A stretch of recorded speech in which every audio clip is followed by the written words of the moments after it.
you can tell us, for the Operation Iraqi Freedom.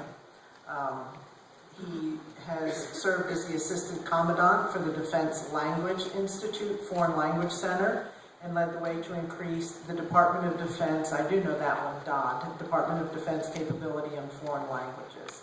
So I'd like to introduce Dan Scott to you.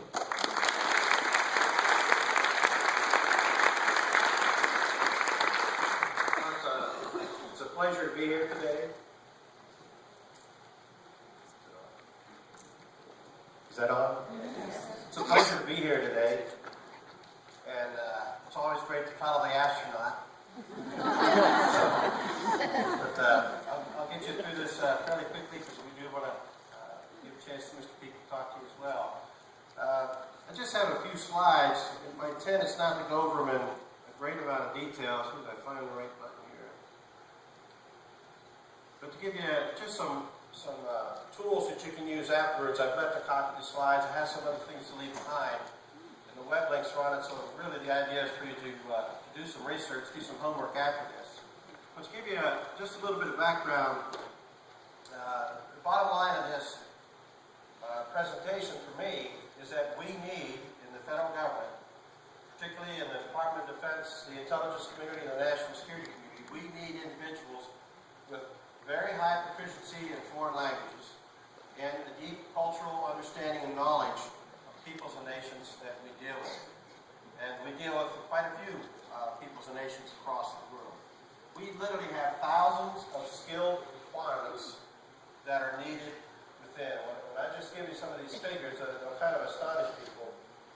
Between the Department of Defense and the intelligence community, and to include the Department of Homeland Security, we have jobs for 50,000 jobs require a language capability of some sort. There are a variety of positions on this. Everyone will think, of course, of the James Bond type functions. There are those. People do need to speak a language to do the shows that Kiefer Sutherland does.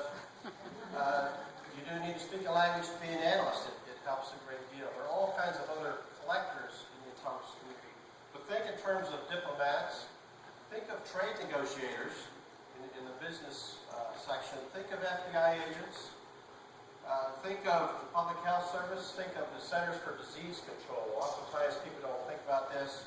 But one of the tools that we're using and helping develop are machine translation tools to look at blogs and some of the websites out there, because you can detect the wave of a plague prior to the doctors even knowing.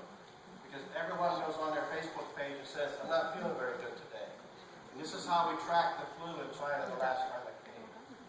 And people will say that, well, the Chinese government, they were lying to us. The truth was the Chinese government probably didn't even know it yet, because they couldn't see it. And that's the result of people with foreign language skills being able to do things, harvest information, and bring that back. So there are all kinds of opportunities. We need engineers, we need mathematicians with foreign language skills. So we have an enormous amount of demand on you. Now, the unfortunate aspect of that is there's never enough. We can never hire enough. They just aren't there to hire.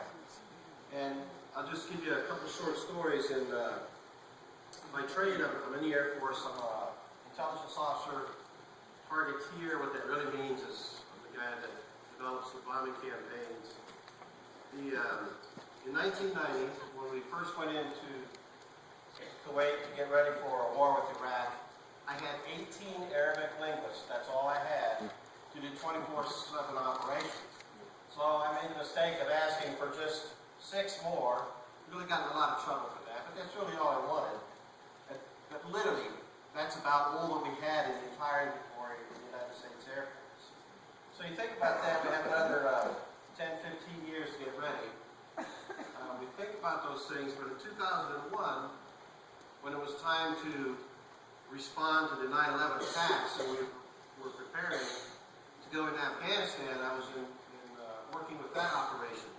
And there were only 5, and I can tell you there were 5 people in the United States government that had the language capabilities we needed to do the operations that we need to do in Afghanistan. 5. That's not enough. That means when the guy had worked 24 hours, had to go to Central Command, that's what that means, sorry, I gave you that acronym. Central Command down in McDill, where I was deployed to, that we could not fight that day because the linguist that we needed actually had to go sleep. And General Franks took that very well, actually.